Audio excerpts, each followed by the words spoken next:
The clock on my bedside table read 2:17 a.m. when I finally admitted I wouldn't sleep tonight.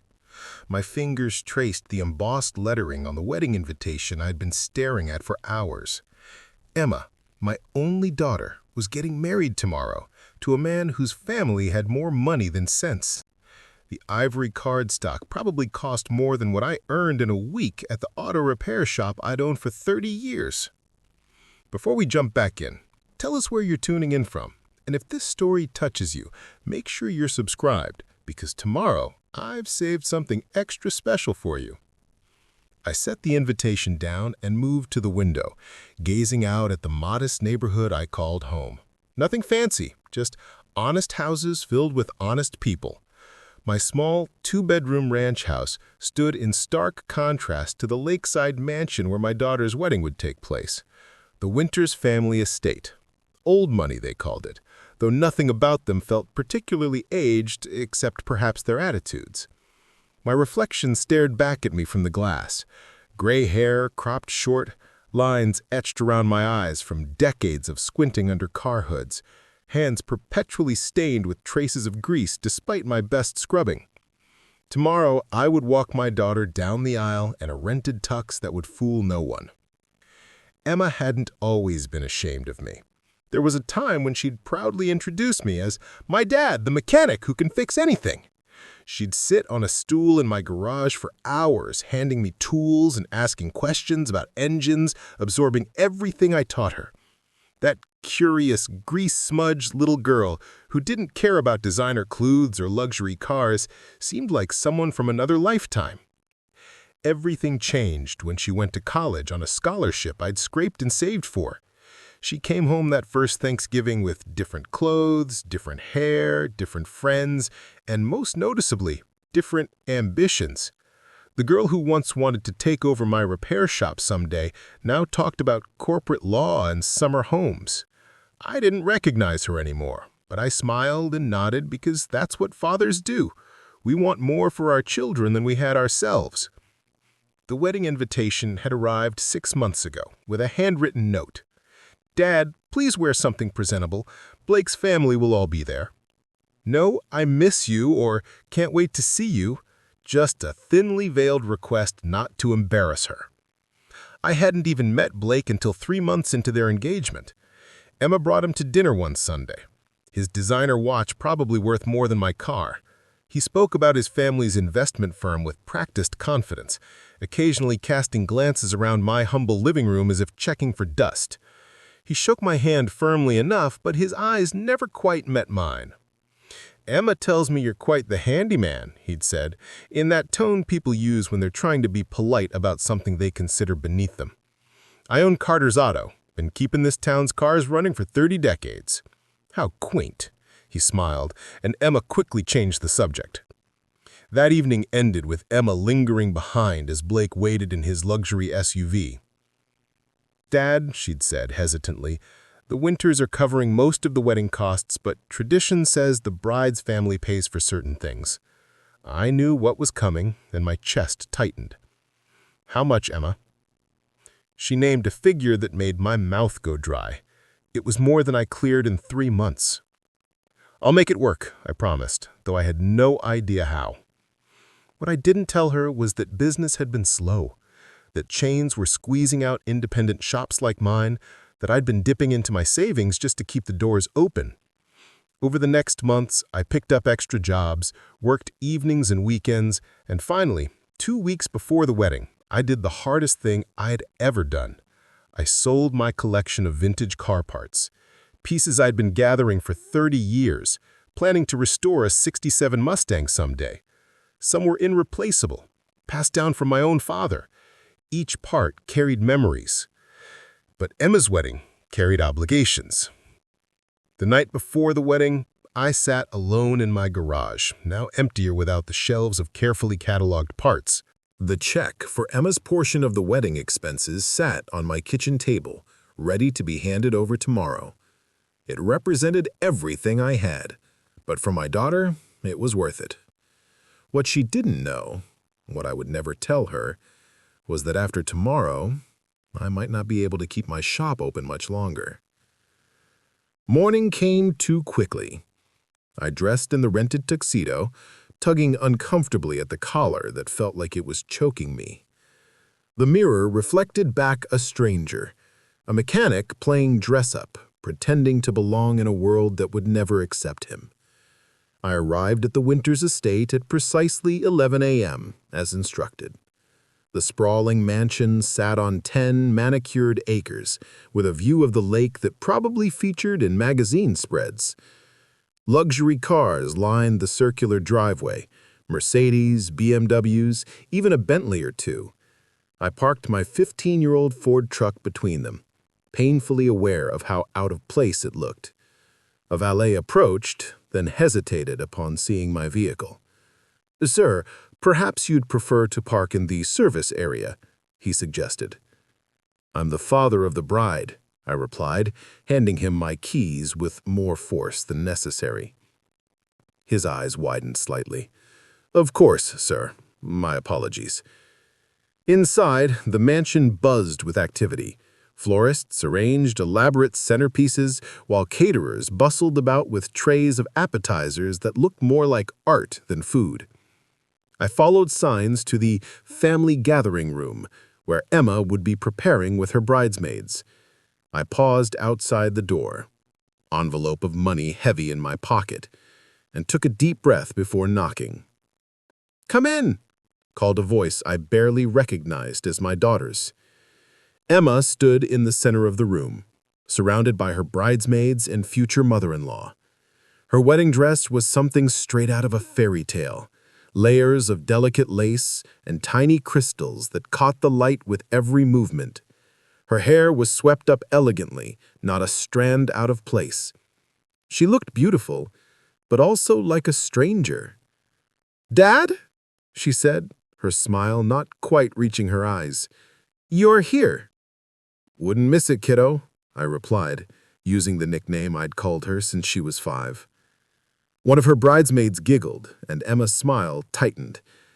"Everyone, this is my father, Robert," she said, formally, as if introducing a distant acquaintance. Preparing and narrating this story took us a lot of time, so if you are enjoying it, subscribe to our channel. It means a lot to us. Now back to the story. Blake's mother, Vivian Winters, extended a manicured hand. "Robert, lovely to finally meet you. Emma's told us so little about you." The emphasis wasn't lost on me. "Pleasure's mine," I managed, though my throat felt tight. I turned back to Emma. "Could I have a moment alone with my daughter?" The room cleared with polite murmurs, leaving Emma and me in an awkward silence. She busied herself adjusting her veil in the mirror. "You look beautiful," I said. "Thank you," she replied, still not meeting my eyes. "Is your tie straight? The photographer will be starting soon." I reached into my pocket and pulled out the envelope. "I wanted to give you this. It's the money for your portion of the wedding." She took it, glancing inside briefly before tucking it into a drawer.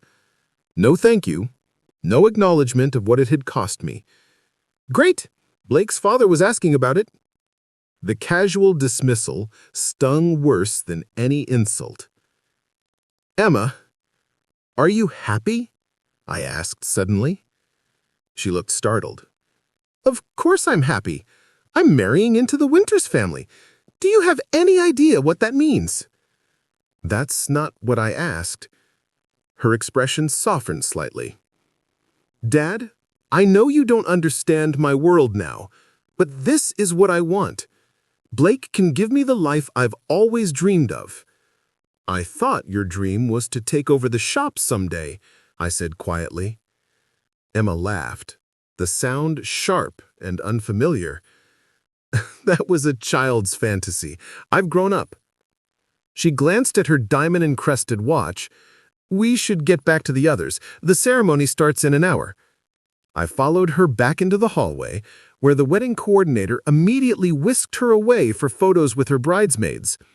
Left alone, I wandered through the mansion, feeling increasingly out of place among the crystal chandeliers and original artwork.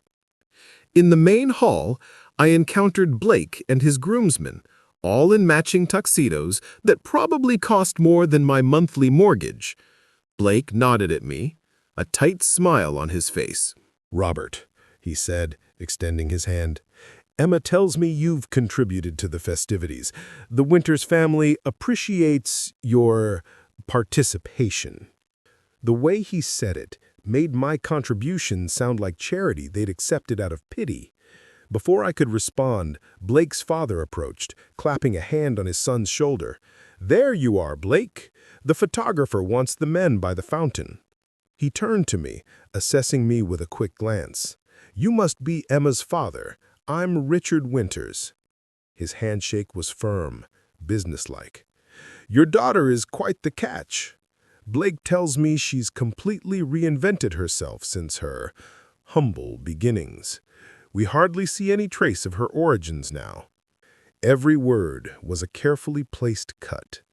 I forced a smile. Emma has always been exceptional. "Indeed," Richard agreed, "though between us, she did need quite a bit of polishing before we considered her suitable. The right schools, connections, speech coach. Blake invested quite heavily in her transformation." My hands clenched involuntarily. "Invested?" "Oh yes," Richard continued, oblivious to my growing anger.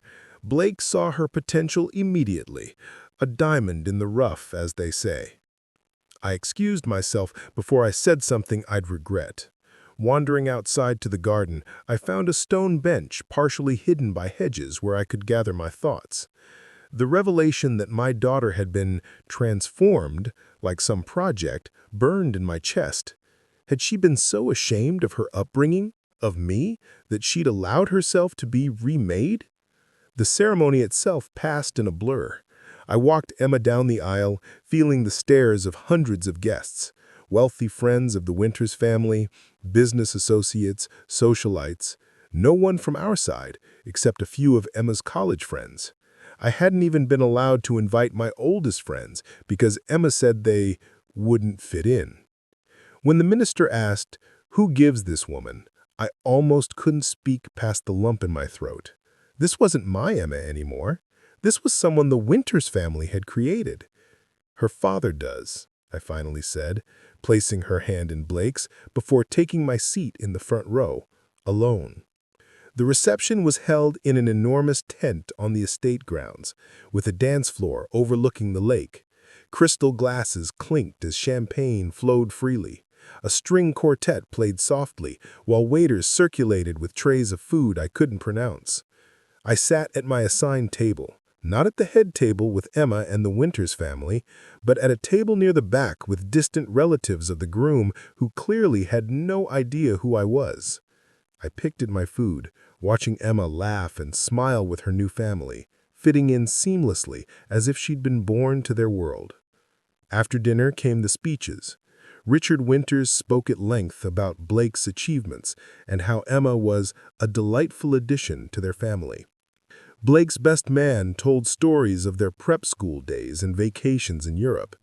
Then the wedding coordinator approached me. "Mr. Carter, as father of the bride, you're expected to give a toast," she whispered. I hadn't prepared anything, assuming I wouldn't be asked. Emma had controlled every aspect of the day. I'd figured this would be no different. Taking the microphone with unsteady hands, I walked to the center of the dance floor. Hundreds of eyes turned to me, curious, expectant, some already dismissive. I caught Emma's gaze, a flash of worry crossing her face. "For those who don't know me, I'm Robert Carter, Emma's father. I own an auto repair shop in town." Murmurs rippled through the crowd, and I saw Emma flinch slightly. "I'm not much for public speaking, and I wasn't expecting to give a toast. But I suppose fathers are supposed to say something when their daughters get married." I paused, gathering my thoughts.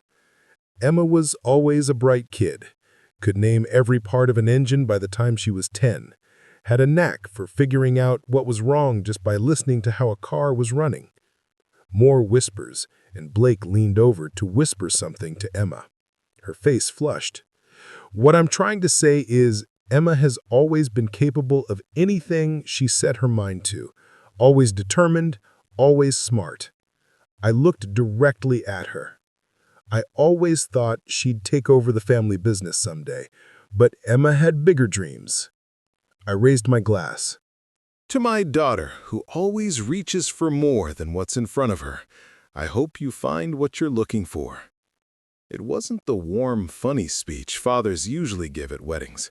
The applause was polite but muted as I returned to my seat. As the evening progressed, I found myself increasingly isolated.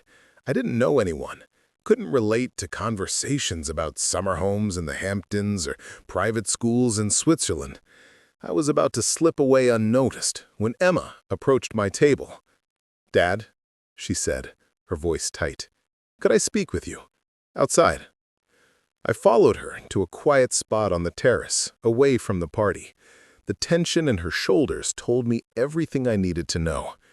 "What was that speech?" she demanded once we were alone. "Just telling the truth, Emma. You embarrassed me in front of everyone, talking about car engines in the shop, as if that's something to be proud of." The words hit like a physical blow. Not something to be proud of? I built that business from nothing, put food on our table, put you through college. And I'm grateful, she said, though her tone suggested otherwise. But Dad, did you have to remind everyone where I came from? I've worked so hard to fit into this world. By erasing everything about yourself, including me?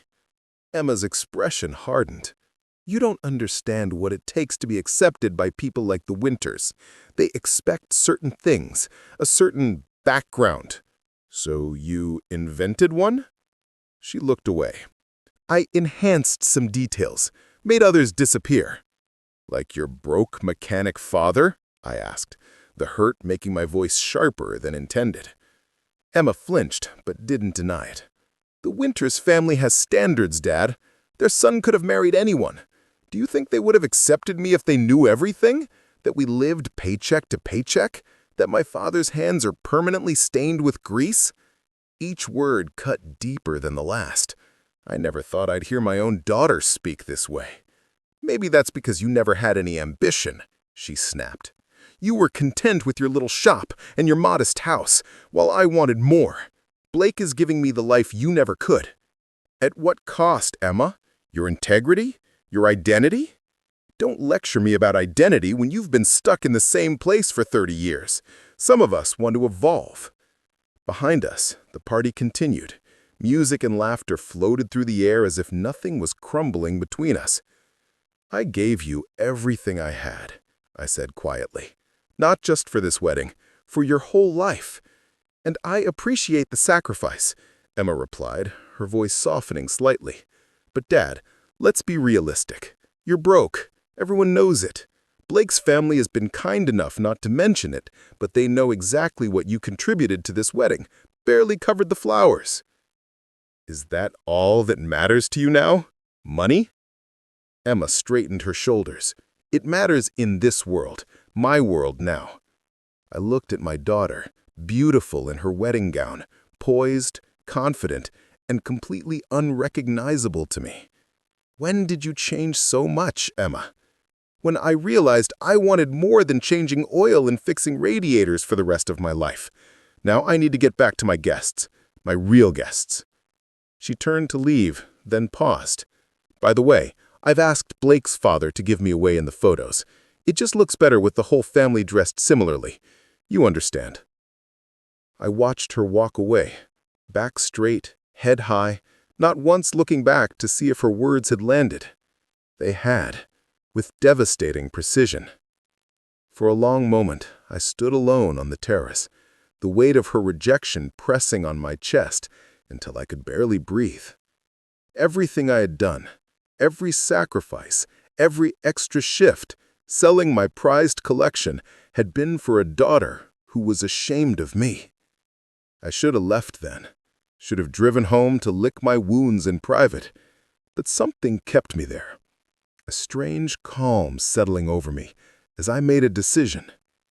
If Emma wanted to know the truth about being broke, perhaps it was time she learned exactly what that meant and what it didn't.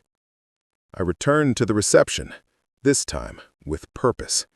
Making my way through the crowd, I approached Richard Winters, who was holding court with a group of business associates. "Robert," he acknowledged with mild surprise, "enjoying the festivities?" "Actually, I was hoping to speak with you privately," I replied. "It's about Emma and Blake's future." Curiosity flickered across his face. "Of course. Gentlemen, if you'll excuse me." We moved to a quieter corner, Richard watching me expectantly. "I understand you've been quite instrumental in Emma's transformation," I began. Richard chuckled. "Blake has good taste. He saw her potential from the beginning. With the right guidance, she's become quite the suitable wife for a Winters." "And what exactly makes someone suitable?" I asked. "Breeding, education, social graces," he replied without hesitation. "Though, in Emma's case, we had to work primarily with the second two. No offense." "None taken," I said, though my jaw tightened. "And I suppose suitable also means financially compatible." Richard's expression sharpened. "Naturally, though we've made allowances in Emma's case, Blake assures me her background won't be an issue going forward." I nodded slowly. "That's actually what I wanted to discuss. You see, I believe there's been a misunderstanding about my financial situation." Richard Winters raised an eyebrow, curiosity mingling with amusement on his face. "A misunderstanding?" His tone suggested he was humoring me, a courtesy extended to the father of his new daughter-in-law. "Yes," I continued, maintaining a calm I didn't entirely feel. "You see, there's a difference between being broke and being careful with money. A difference between having nothing and choosing to live simply." He chuckled, the sound condescending. "Robert, there's no shame in your situation. We all have our station in life." "My station?" I echoed, the words tasting strange. "Tell me, Richard, what exactly do you think my station is?" "You're a hard-working man," he replied diplomatically. "A mechanic with a small local business. Nothing wrong with honest labor." I nodded slowly. "And what would you say if I told you that small local business has put 3 children through college, paid off my mortgage 15 years early, and allowed me to invest rather substantially over the last 30 years. The amusement in his eyes faltered. "Invest?" "Carter's Auto isn't my only income stream," I said simply. "Never put all your eggs in one basket," something my father taught me. Richard's expression shifted subtly. "Emma never mentioned. Emma doesn't know. I raised her to value work, not wealth, to understand that respect is earned through character, not purchased through status." I glanced across the reception to where my daughter stood laughing with Blake, completely absorbed in her new world. Clearly, I failed in some aspects of that education. Richard studied me with new interest. "What exactly are you saying, Robert?" "I'm saying that perceptions can be deceiving. Your son married my daughter believing she came from nothing, that she needed polishing to be worthy of the Winters name." I turned back to face him directly. "But I'm curious, what exactly does the Winters name stand for these days, besides old money and older prejudices?" His face hardened. "Careful, Robert. We've been very accommodating of your daughter's background." "Accommodating," I repeated, the word bitter on my tongue, as if accepting Emma was an act of charity rather than recognizing her worth. "Her worth has been enhanced considerably by joining our family," Richard retorted, his polite veneer cracking. I laughed, the sound drawing glances from nearby guests. "Enhanced her worth." Let me tell you something about worth, Richard. When Emma was 8, her mother died, cancer. For 2 years, I raised her alone while running my business, never missing a dance recital or parent-teacher conference. When she needed braces, I worked overtime. When she wanted to attend that science camp that cost a month's salary, I made it happen. That's worth. Richard shifted uncomfortably, glancing around as if seeking an escape from this unexpected confrontation. When Emma got her scholarship to Westlake University, I was the proudest father alive. Not because she'd have a degree that would impress people at cocktail parties, but because she'd earned it through hard work and determination. Qualities that seem to matter very little in your world. Our world values excellence, he countered stiffly. Your world values appearances, I corrected. Which is why you're so uncomfortable right now talking to the grease monkey who apparently doesn't know his place. His jaw tightened. What exactly is your point, Robert? I stepped closer, lowering my voice. My point is that while you've been busy polishing my daughter to fit your family's image, you failed to notice that she didn't need your charity. The truth is, Richard, I could buy and sell this estate several times over. His eyes widened slightly. What? Those vintage car parts I've collected over the years? Some are worth more than that Bentley in your driveway. My small local business has expanded to 6 locations across 3 states, operated by managers who report to me monthly. I own commercial real estate throughout the Northeast, and I've been a silent angel investor in tech startups for 15 years. I watched the information sink in, his expression cycling through disbelief, calculation, and finally, a grudging reassessment. If that's true, he said carefully, why maintain the pretense? Why let Emma believe that I'm just a simple mechanic? I finished for him. Because wealth doesn't define me. Because I wanted her to value character over currency. Because I thought if she understood that happiness comes from purpose, not possessions, she'd be better prepared for life. I gestured toward Emma across the room. But somewhere along the way, she decided that status was more important than substance. And now she's married into a family that reinforced every superficial value I tried to protect her from. Richard's face flushed, but before he could respond, Blake approached us, champagne glass in hand. "Father, they're about to cut the cake," he said, then noticed the tension between us. "Is everything all right?" Richard cleared his throat. "Fine, Blake. Your father-in-law and I were just having an interesting discussion about investments." Blake glanced at me dismissively. "Investments? I didn't realize mechanics had investment portfolios." The condescension in his voice made something snap inside me. All the hurt from Emma's rejection, all the disrespect I'd endured throughout the day, crystallized into a moment of clarity. "Blake," I said calmly, "has it ever occurred to you that people might be more than their occupations? That the man who fixes your car might have a master's degree in business? That the woman who cleans your office might speak 4 languages?" He blinked, taken aback by my direct challenge. "I didn't mean—" "Yes, you did. You meant exactly what you said. You, like your father, judge people by their titles and tax brackets. But let me tell you something about the real world, Blake. In the real world, character isn't inherited, it's built. And from what I've seen today, the Winters family fortune hasn't built much character at all." Blake's face darkened. "I don't have to listen to this. It's my wedding day." "Yes, it is," I agreed. "The day you married a woman you convinced needed to change everything about herself to be worthy of you, including being ashamed of her father." Richard placed a hand on his son's arm. "Blake, perhaps we should join the others for the cake cutting." "Not yet," Blake said, his eyes fixed on me. "I want to hear what else Emma's father has to say about our family." I shook my head. "I've said enough. This is supposed to be a celebration, after all." "No, please," Blake insisted, his voice carrying enough that nearby guests had begun to notice our exchange.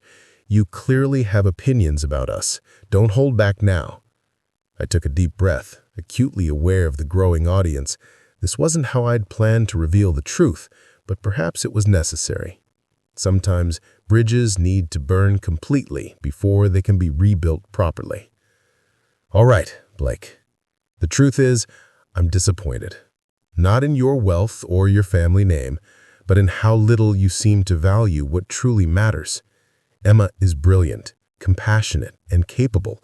She could have changed the world with those qualities. Instead, you've convinced her that changing herself, Erasing her past, including me, was the only way to belong in your world. Blake's expression darkened further. I gave her everything she wanted, except acceptance for who she really was. And who was that? Blake demanded. The daughter of a broke mechanic with grease-stained hands?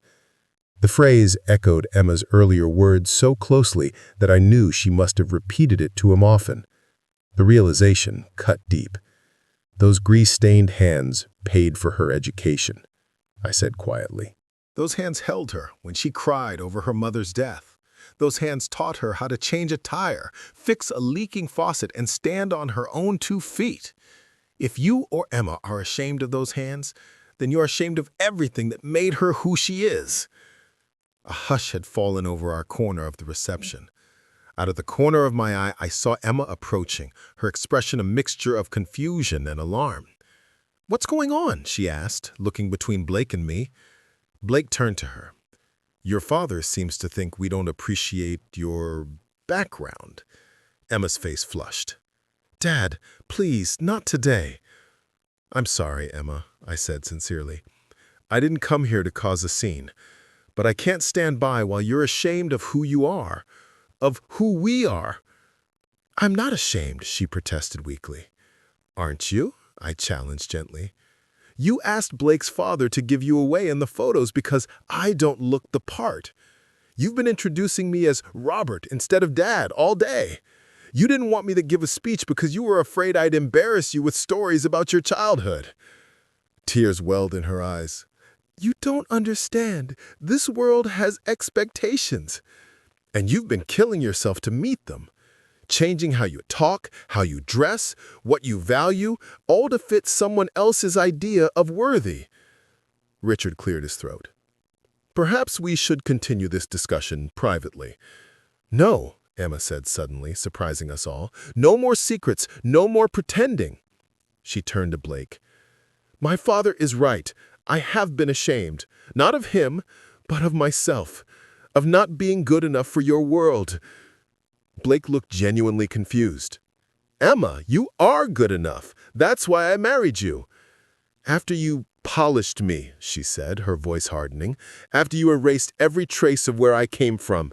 After you made me feel like my past was something to overcome rather than something that shaped me." I watched my daughter with a mixture of pride and sadness. Perhaps she hadn't lost herself completely after all. "And the worst part," Emma continued, "is that I let you. I let you make me feel inferior when the truth is my father gave me everything I truly needed. Not luxury or status, but values, integrity, work ethic, love without conditions." Richard reached for her hand.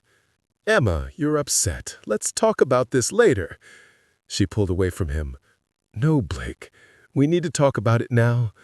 Because I just realized I've spent the last 2 years trying to become someone I'm not.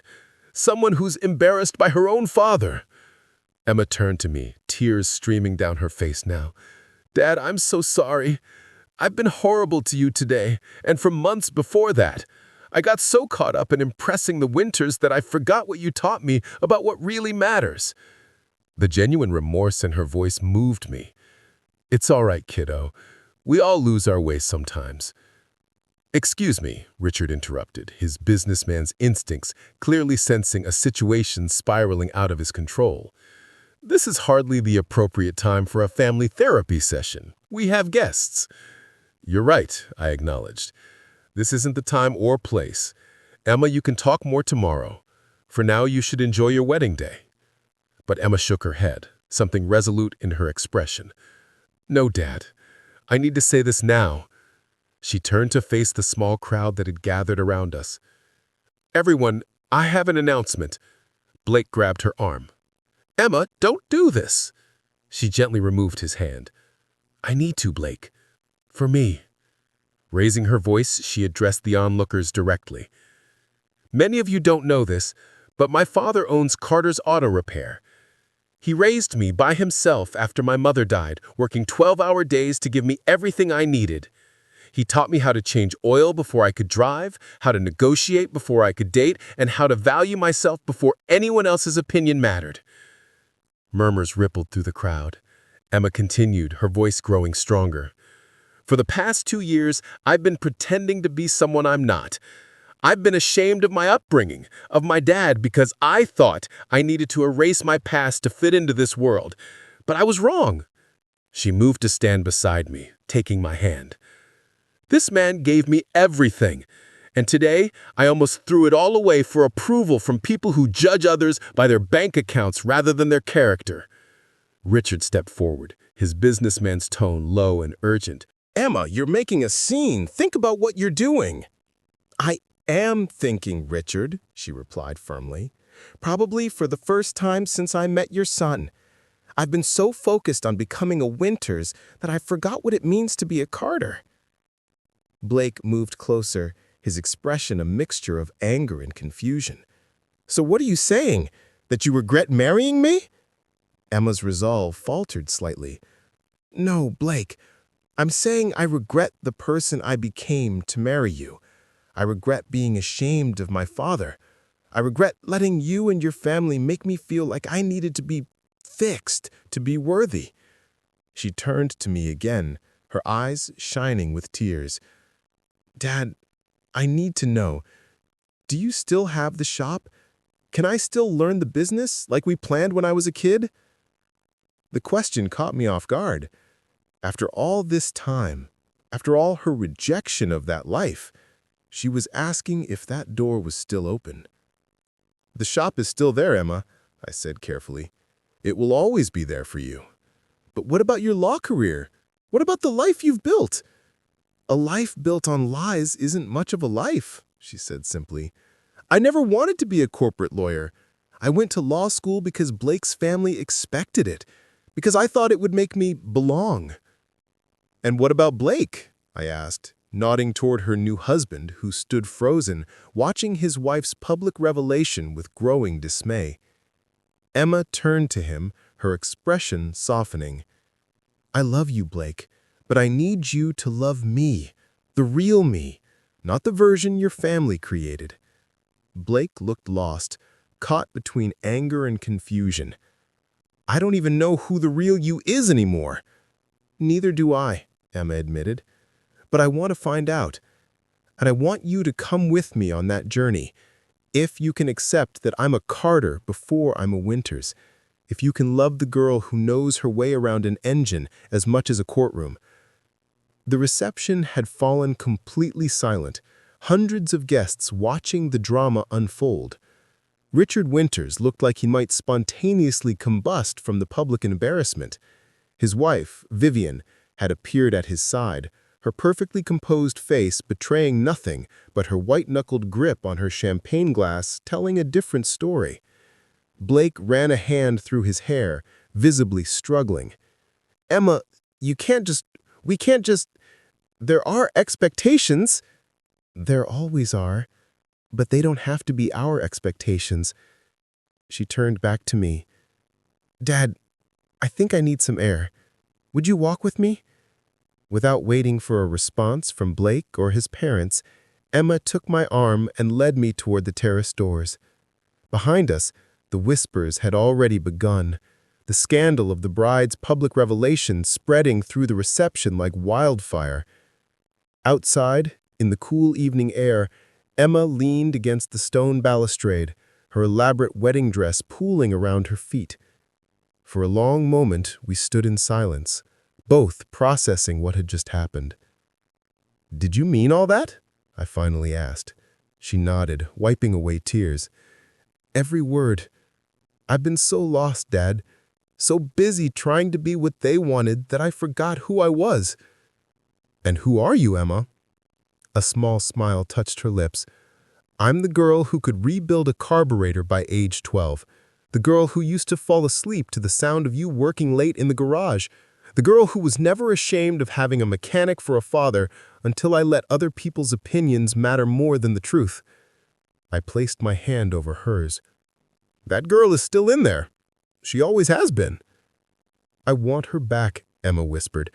I want my life back. A real life, not this performance. What about Blake? Her smile faded. I do love him, but I don't know if he loves me. The real me. I'm not sure he even knows her. Give him a chance, I advised. Sometimes people surprise you. You're defending him? After everything his family said about you? I shrugged. Judge people by their actions when tested, not by their words when comfortable. Blake is being tested right now. Let's see what he does. As if on cue, the terrace doors opened, and Blake stepped outside alone. He approached us hesitantly, his expression unreadable. Your father sent me to bring you back, he said to Emma. He says we can smooth this over, tell everyone you were overcome with emotion. I'm not going to pretend anymore, Blake. So what then? He demanded, frustration breaking through. You want to throw away everything we've built? All the connections, the opportunities, for what? To work in an auto shop? Not just an auto shop, Emma corrected. My family's business, my heritage. A heritage you were eager enough to escape when we met, Blake reminded her. Because you made me feel it wasn't good enough, she countered. Because I was young and insecure and thought I needed to be someone else to be loved. Blake glanced at me, then back to Emma. I never asked you to be someone else. You didn't have to, she said softly. It was in every suggestion about how I should speak, dress, behave. It was in how you introduced me to your friends, always mentioning my law school, never mentioning my father. Blake's face tightened with frustration as he stood on the terrace with Emma and me. The elegant wedding reception continued inside, but here, something more important was unfolding. A moment of truth between a newly married couple whose foundation was beginning to crack. That's not fair, Blake protested. I was proud of you, of your accomplishments. Only the ones that fit your family's narrative, Emma replied. Law review, worth mentioning. Growing up changing oil filters, best kept hidden.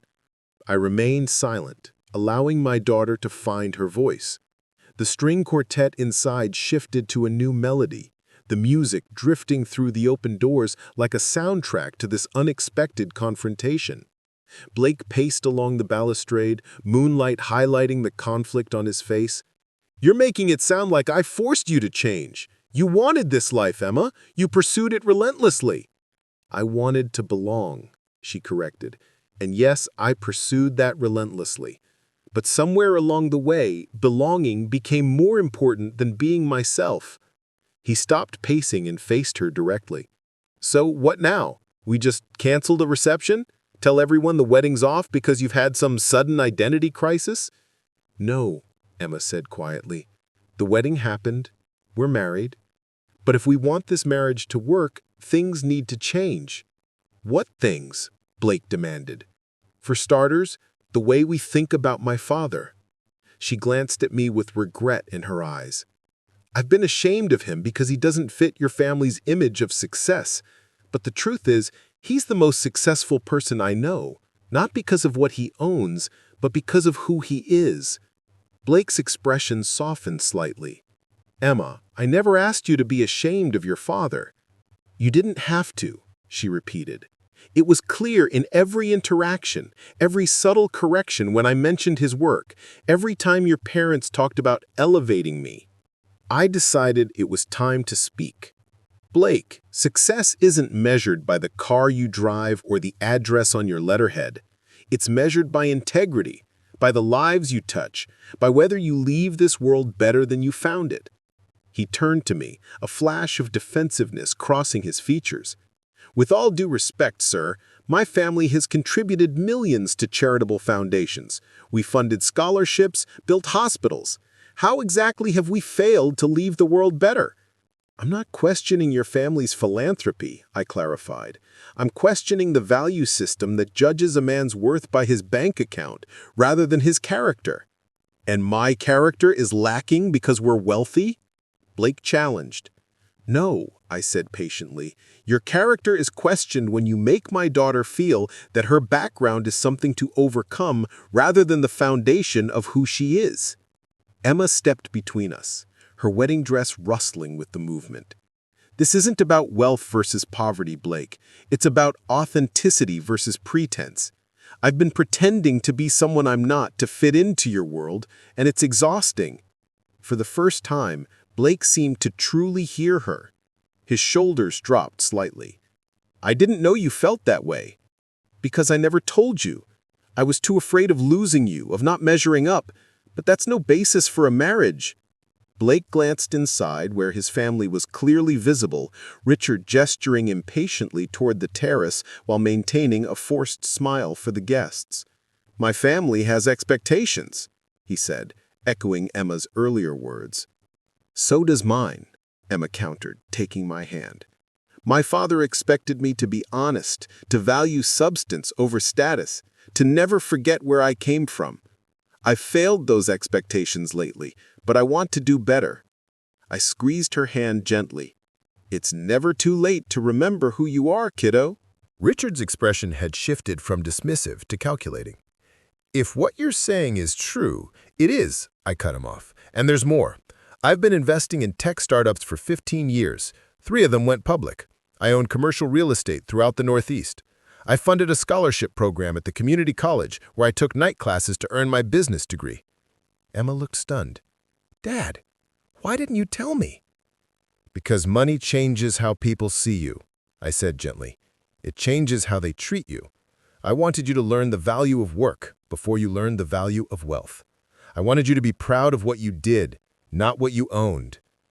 "So all this time," she began, "all this time I've been building something for you to inherit someday. If you want it," I finished. "Not just assets, but a philosophy. The belief that how you make your money matters more than how much you make." Blake had gone very still, his eyes moving from me to Emma and back again. Richard, meanwhile, was visibly recalibrating his approach. "Robert," he said, his tone suddenly collegial, "it seems we've had a misunderstanding. If I'd known the full extent of your portfolio, certain conversations would have gone differently. That's exactly why I keep my portfolio private, because I don't want different treatment based on a bank balance. I want to be judged by who I am, not what I own, which is the same courtesy I extend to others." I turned to Emma, whose eyes were filled with tears. "I never meant to deceive you, kiddo. I just wanted to protect you from the very thing that ended up happening anyway. People valuing you for what you represent rather than who you are." She shook her head slowly. "All these years, I thought I was reaching for something better than what we had. But you were giving me lessons I was too blind to see." "The lessons are still there," I assured her. "It's never too late to remember them." Blake took Emma's hand. Something changed in his demeanor. "I think I understand now. You weren't ashamed of your father's work. You were honoring his values by working hard yourself." "Yes," she whispered. "But somewhere along the way, I started equating hard work with climbing social ladders rather than building something meaningful." Richard cleared his throat. "Well, this has been enlightening. Perhaps we should return to the reception and—" "Dad," Blake interrupted, "I think Emma and I need to make some decisions about what happens next." Richard's smile tightened. "Of course, but there are still guests." "The guests can wait," Blake said firmly, surprising all of us. "My wife's happiness can't." He turned to Emma. "I married you because you're brilliant, determined, and honest. I didn't realize how much of yourself you were hiding to be with me, or how much I was asking you to hide without saying it outright." Emma searched his face. "What are you saying, Blake?" "I'm saying I want to know all of you, including the parts that can rebuild a carburetor, including your father and his shop and the values that made you who you are." He glanced at his father, then back to Emma. "And I'm saying that if my family can't appreciate those things, then perhaps we need to reconsider how much influence they have in our lives." Richard's face darkened. "Blake, think very carefully about your next words." "I have," Blake replied evenly, "and I choose Emma, all of Emma, not just the version that fits your expectations." The string quartet inside shifted to a new piece, the music floating through the air like a promise. Emma looked at Blake with wonder in her eyes. "You'd really stand up to your family for me?" she asked softly. "For us," he corrected, "for our marriage and our future." I watched them, seeing something genuine emerging from the artificial foundation they'd built their relationship on. Perhaps there was hope for them after all. Richard's jaw tightened. "This conversation isn't over, Blake, you have responsibilities. Yes, I do, Blake agreed. To my wife first. The rest can wait. He turned to me, extending his hand. Mr. Carter, I owe you an apology. I misjudged you, and in doing so, I failed to fully appreciate your daughter. I'd like a chance to make that right, starting with learning more about the shop that means so much to both of you. I studied him for a moment before accepting his handshake. Call me Robert, and I think that can be arranged. Emma looked between us, hope blossoming on her face. Does this mean? It means we're going to build something real, Blake told her. Not based on appearances or expectations, but on who we truly are. Richard threw up his hands in frustration. This is absurd. We have 300 guests waiting. Who can continue to enjoy the reception, I suggested, while Emma and Blake take some time to talk privately. About what? Richard demanded. About their future, I said simply, which belongs to them, not to you or me. Blake nodded gratefully. Thank you, Robert. He turned to Emma. What do you say we slip away for a bit? I think we have a lot to discuss. She smiled, a real smile that reached her eyes. I'd like that. As they moved toward the garden steps, seeking privacy away from both families, Richard turned to me, his voice low and angry. You've undermined years of planning in a single evening, he accused. Blake was being groomed to take over the family business. Maybe he still will, I replied, but it will be his choice, not your mandate. Richard's eyes narrowed. You have no idea how our world works. Actually, I do, I countered. I've just chosen not to live in it. There's a difference between understanding the game and agreeing to play by its rules. And you think Blake and Emma can simply opt out, that there won't be consequences? I shrugged. There are always consequences to choosing authenticity over conformity, but in my experience, they're consequences worth bearing. I watched my daughter and her husband disappear into the garden, talking intently. Despite everything that had happened today, I felt something I hadn't expected. Hope. You know, I said to Richard, we raised them to be strong, independent people. Perhaps it's time we let them be exactly that. He scoffed, but there was uncertainty beneath his disdain. This isn't over. You're right, I agreed. It's just beginning. I left him standing there and returned to the reception, nodding politely to curious guests as I made my way through the crowd. I found a quiet corner where I could watch the door, waiting for Emma and Blake to return. Whatever they decided, I would support them, even if it meant letting Emma find her own way, make her own mistakes. An hour passed before they reappeared, hand in hand, looking both exhausted and energized. They moved through the reception with purpose, speaking briefly to key family members, including Richard and Vivian, who maintained rigid smiles throughout. Then they approached me. Dad, Emma said, her voice steady, Blake and I have made some decisions. I nodded encouragingly. I'm listening. First, she continued, we're going to finish this reception because these people came to celebrate with us, and that matters. Second, Blake added, after our honeymoon, Emma is going to show me Carter's Auto, all 6 locations. I want to understand the business that means so much to her family. Emma squeezed his hand. And third, I'm not going to work at the corporate law firm. I'm going to focus on what I actually care about. Maybe business law for small entrepreneurs, maybe working with Dad's company. I'm not sure yet, but I'm going to figure it out. Pride swelled in my chest. Sounds like you two have had quite the conversation. We have, Blake confirmed. And I've realized something important. Emma fell in love with me, not my family name. I need to be worthy of that, to be my own man, not just a winter's heir. That's a good place to start, I acknowledged. Emma hugged me, suddenly, fiercely. Thank you for not giving up on me, Dad, even when I was awful to you. I held her tight, this daughter who had lost her way but found it again. That's what fathers do, kiddo. We keep the porch light on no matter how far you wander. When she pulled back, her eyes were wet but determined. I want to learn everything about the business, Dad, everything you built. Not because it's worth money, but because it's worth something more important. It's your legacy. our legacy. Blake nodded in agreement. I have a lot to learn about what really matters. I'd like to start with understanding what made Emma who she is, the real Emma. I looked at this young man with new appreciation. Perhaps there was more substance to him than I had given him credit for. Well, I said, the shop opens at 7 Monday morning. Wear clothes you don't mind getting dirty. Emma laughed, a free, genuine sound I hadn't heard in years. He's serious, Blake. Dad doesn't believe in learning from the sidelines. Blake straightened his shoulders. I gestured for them to sit at the conference table, and for the first time, I shared the full scope of what I'd built over the years. The strategic expansion into fleet maintenance contracts that provided stable revenue. The property acquisitions that turned rent expenses into assets. The profit-sharing program that kept employee turnover remarkably low in an industry known for constant churn. As I spoke, I watched understanding dawn on Emma's face, not just about the business itself, but about why I'd kept it from her. "You wanted me to value the work," she said softly, "not the success." I nodded.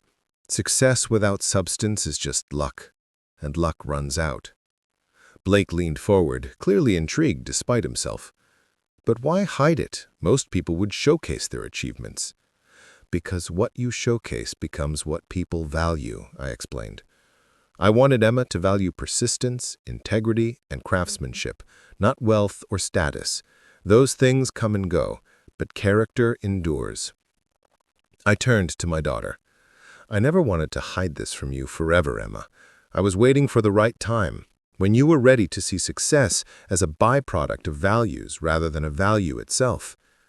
Tears welled in her eyes. And instead, I chased the byproduct and forgot the source. We both did, Blake admitted, surprising us. My family's wealth began 3 generations ago with my great-grandfather's manufacturing business, but somewhere along the way, we started valuing the wealth more than the work that created it. We became caretakers of assets rather than builders of value. His insight impressed me. Perhaps there was more substance to him than the polished exterior suggested. It's not too late to change course, I told them both. But talk is cheap. If you want to understand this business and the principles behind it, you'll need to start from the ground up. I stood and gestured for them to follow me back to the garage. Time to get those hands dirty. What followed was a day unlike any other in recent memory. I assigned Emma and Blake to basic tasks, oil changes, tire rotations, simple diagnostics. Emma's muscle memory kicked in quickly, her movements becoming more confident with each task. Blake struggled at first, his manicured hands fumbling with tools, but he never complained or gave up. By midday, they were both streaked with grease, sweat dampening their clothes, but there was an energy between them I hadn't seen at their wedding, a genuine connection forming through shared experience rather than shared appearances. During lunch, which we ate at the small break table in the corner of the garage, Blake asked thoughtful questions about the business model, clearly trying to bridge his world of finance with the practical reality of auto repair. So each location operates semi-autonomously, but major decisions and financial oversight happen centrally, he clarified between bites of his sandwich. Exactly, I confirmed. The local managers handle day-to-day operations, but they're guided by principles rather than rigid rules. That's why hiring the right people matters more than any policy manual. Emma wiped her hands on a shop rag, her expression contemplative. I remember you spending hours interviewing mechanics, even for entry-level positions. You always said hiring decisions were the most important business decisions you made. Because they are, I affirmed. You can teach skills, but you can't teach character. And in a business built on trust, character is your foundation. Blake nodded slowly. My father always emphasized connections and credentials in hiring. Character rarely entered the conversation.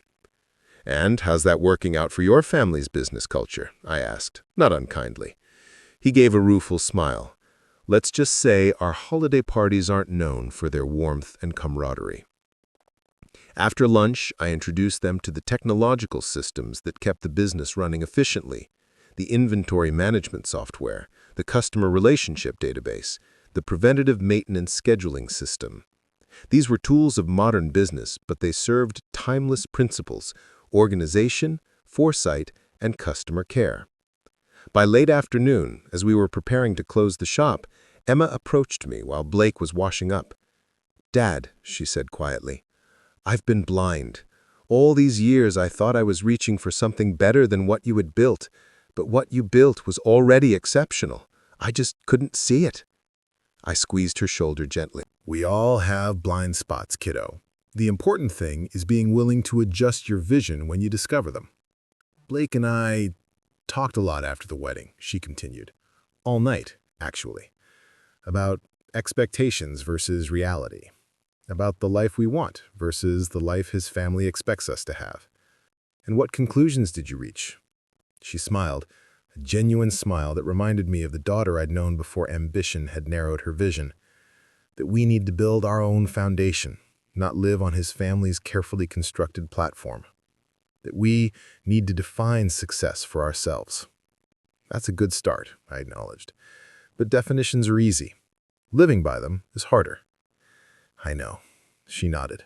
That's why we're here, because talk isn't enough. We need to put in the work. Blake joined us then, his expensive watch incongruous against his grease-stained forearms. Your father has been giving me quite an education, he said to Emma, respect evident in his tone. Learning anything useful? I asked. He considered the question carefully. I think so. In my world, we're taught to keep our hands clean while we move money and make deals. But there's something grounding about creating tangible value, about fixing something that's broken. That's the thing about tangible work. It leaves no room for self-deception. Either the car runs right, or it doesn't. Either the customer is satisfied, or they're not. The market for integrity is always bull. Blake laughed unexpectedly. I may have to borrow that phrase for my next board meeting. Feel free, I smiled. Just remember where it came from. As we locked up the shop, the setting sun cast long shadows across the parking lot. Blake's phone had been buzzing periodically throughout the day, his father no doubt demanding explanations, requiring reassurances that this phase would pass quickly. You should probably call him back, Emma suggested gently. Blake glanced at his phone, then silenced it decisively. Tomorrow. Today has been educational. I need time to process before I deal with my father's expectations. I studied him with new appreciation. Standing your ground is the first step to finding it. He nodded thoughtfully. My whole life has been mapped out for me. Prep school, Ivy League, MBA, gradual ascension in the family business. No one ever asked if that's what I wanted. They just assumed. And is it? Emma asked softly. What you want? Blake looked between us, then gestured to his grease-stained hands. I don't know anymore. But I do know I've learned more about business fundamentals in one day here than in 2 years of business school. There's a realness to this that's missing from the world of high finance. That realness comes with responsibility, I pointed out. Every car that leaves this garage carries my name and reputation with it. Every employee's livelihood depends on my integrity. There's nowhere to hide from the consequences of cutting corners.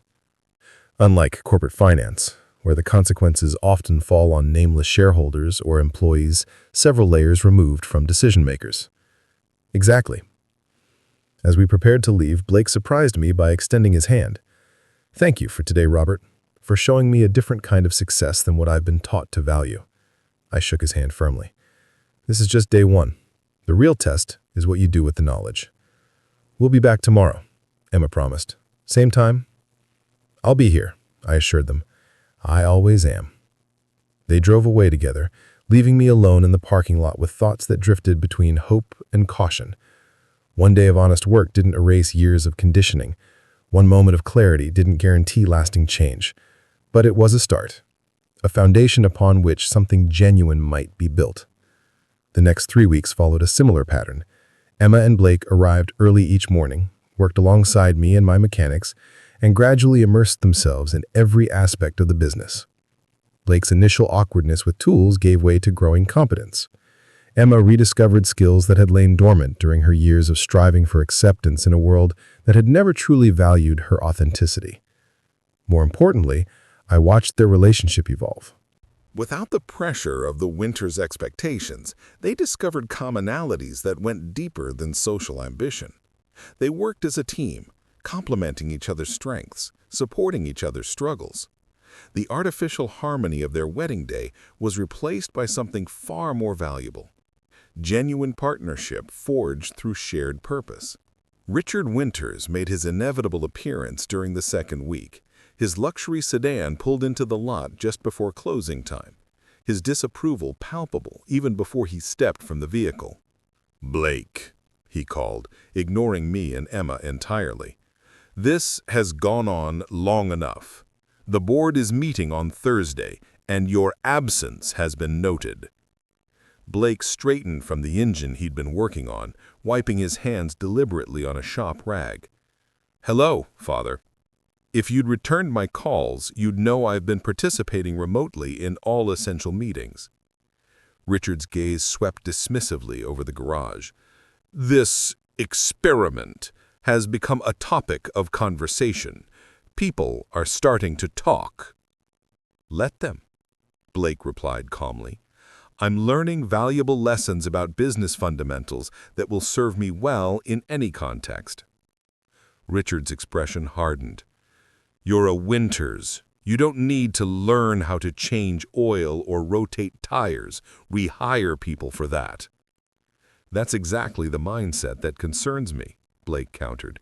"We become so removed from the actual work that creates value that we've forgotten what value truly is." I watched this exchange silently, noting how differently Blake carried himself now: less performance, more substance. Emma stood beside him, her hand resting lightly on his arm in silent support. Richard turned to me, finally acknowledging my presence. "I don't know what game you're playing, Robert, but using my son to validate your lifestyle is beneath you." "No games," I replied evenly, "just offering perspective. What Blake and Emma do with that perspective is entirely up to them." "Perspective," he repeated skeptically. "And does this perspective include turning my son against his family legacy?" Blake stepped forward. "That's enough, Dad. No one is turning me against anything. I'm making my own choices for the first time in my life, choices based on values, not just value." Richard's face flushed with anger, but something in Blake's steady gaze gave him pause. After a tense moment, he adjusted his tie, a nervous habit betraying his uncertainty. "The quarterly review is next week. The board expects you to present the strategic outline we discussed before the wedding. I'll be there, with some modifications to the plan that I think will strengthen our long-term position." Richard's eyes narrowed. "Modifications?" "Based on what I've learned here about sustainable business practices, employee investment, and ethical customer relationships." Richard looked as if he might argue further, but instead turned abruptly and strode back to his car. As he drove away, Blake let out a long breath. "That went better than expected." Emma squeezed his hand. "You stood your ground. I'm proud of you." He smiled at her, a genuine smile that reached his eyes. "I'm learning from the best." The following Monday marked 1 month since the wedding. As we closed the shop that evening, I invited Emma and Blake to my house for dinner, something I hadn't done since those awkward early encounters during their engagement. My modest home welcomed them with warmth that had nothing to do with square footage or designer furnishings. I'd prepared a simple meal, nothing fancy, just honest food made with care. As we sat around the kitchen table where Emma had done homework throughout her childhood, the conversation flowed more naturally than it ever had before. "I've been thinking," Emma said as we finished dinner, "about my law degree and how I want to use it." I leaned back in my chair. "And?"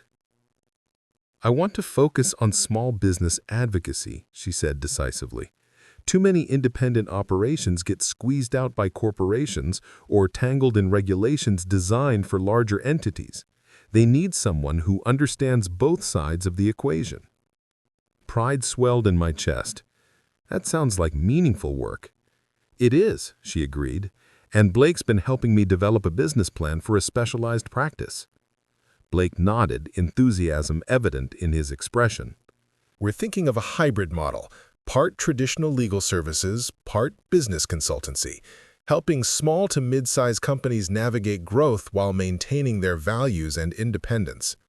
Using the best of both your worlds, I observed. Exactly, Emma confirmed. Blake understands corporate structure and financing. I understand legal protection and compliance. Together, we can help businesses like yours expand without losing their soul. And what does Richard think of this plan? I asked, directing the question to Blake. He smiled ruefully. He thinks it's a phase, something I need to get out of my system before returning to the family fold. But he's wrong. About the phase or about your return? I pressed gently. Blake considered the question carefully. Both, in a way. I don't see this as temporary, but I also don't intend to abandon my family legacy entirely. I just want to transform it into something I can believe in, something built on substance rather than appearance. That's a tall order, I cautioned. Systems resist change, especially successful ones. True, he acknowledged, but they also adapt when necessary. The Winters way of doing business has been successful in financial terms, but it's created a culture I can't fully embrace. If I'm going to lead someday, it needs to be towards something worth building, not just maintaining. Emma reached for his hand. We're taking it one step at a time, starting with the consultancy as an independent venture, then gradually introducing what we learn into the larger Winters enterprise. I studied them both, their determined expressions, their unified front. The transformation I'd witnessed over the past month went beyond superficial adjustments. They had recalibrated their fundamental understanding of success, purpose, and partnership. You know, I said thoughtfully, when you called me broke at your wedding, Emma, it hurt. Not because of the financial implication, but because I thought I'd failed to pass on what really matters. Her eyes filled with tears. Dad, I was so wrong, so blind. You were rich in all the ways that count, while I was chasing a hollow version of success. We all were, Blake added quietly. My family has wealth but struggles to find meaning. Yours had meaning but kept the wealth in perspective. I want both for our future, prosperity with purpose. I raised my glass in a toast to building something that lasts, not because of what it's worth, but because of what it stands for. They raised their glasses, the simple kitchen light reflecting in their eyes like promise. In the months that followed, Emma and Blake's vision began taking tangible form. They launched their consultancy, deliberately choosing an office halfway between the financial district and the industrial area where Carter's Auto had first opened. Their client list grew steadily, small businesses seeking growth without compromise, mid-sized companies looking to reclaim their founding values. Blake continued his role at Winters Investments, but with a gradually shifting approach that emphasized ethical practices and sustainable returns over short-term maximization. Richard resisted at first, then grudgingly acknowledged that his son's experimental phase was attracting a new generation of investors concerned with both profit and principle. Emma divided her time between the consultancy and Carter's Auto, learning the administrative side of the business she'd once dismissed as too small for her ambitions. We began discussions about succession planning, not immediate transition, but thoughtful preparation for the day when she might take the helm of what I'd built. And me? I watched with quiet satisfaction as these two young people, brought together initially by superficial attraction and social ambition, forged something far more valuable, A partnership built on mutual respect, shared values, and the understanding that true wealth isn't measured by what you have, but by what you build and who you become in the process. As I observed my daughter moving confidently among these varied guests, equally at ease discussing valve timing with a master mechanic or tax strategy with a financial advisor, I realized she had finally found her authentic self, not by rejecting either world, but by integrating the best of both. Later that evening, as we stood on their back porch watching the sunset, Emma leaned her head against my shoulder just as she had done as a child. "Thank you, Dad," she said softly. "For what?" "For not giving up on me, for letting me make my mistakes, for being the kind of success I could eventually recognize when I was ready to see clearly." I put my arm around her shoulders. "That's what parents do, kiddo. We hold the mirror up and hope eventually you recognize your true reflection." Blake joined us, offering fresh drinks. "Your father's wisdom has become something of a legend at the firm," he told Emma with a smile. "Richard actually quoted the market for integrity line in a board meeting last week." I laughed. "Sounds like progress." "Slow progress," Blake acknowledged, "but real, just like rebuilding an engine. You can't rush the fundamental work if you want it to run properly." Emma grinned up at him. "Listen to you, using auto repair metaphors like a pro. Dad would be proud." "I am proud," I confirmed, "of both of you." As the stars emerged above us, I reflected on the journey that had brought us here. From a wedding where my daughter had called me broke, not understanding that true poverty isn't about empty pockets but empty principles, to this moment of genuine connection and shared purpose. Sometimes the best lessons come from our greatest mistakes. Sometimes bridges need to burn before they can be rebuilt properly. And sometimes calling someone broke is the first step toward discovering what makes them truly rich. Up next, you've got two more standout stories right on your screen. If this one hit the mark, you won't want to pass these up. Just click and check them out. And don't forget to subscribe and turn on the notification bell so you don't miss any upload from us.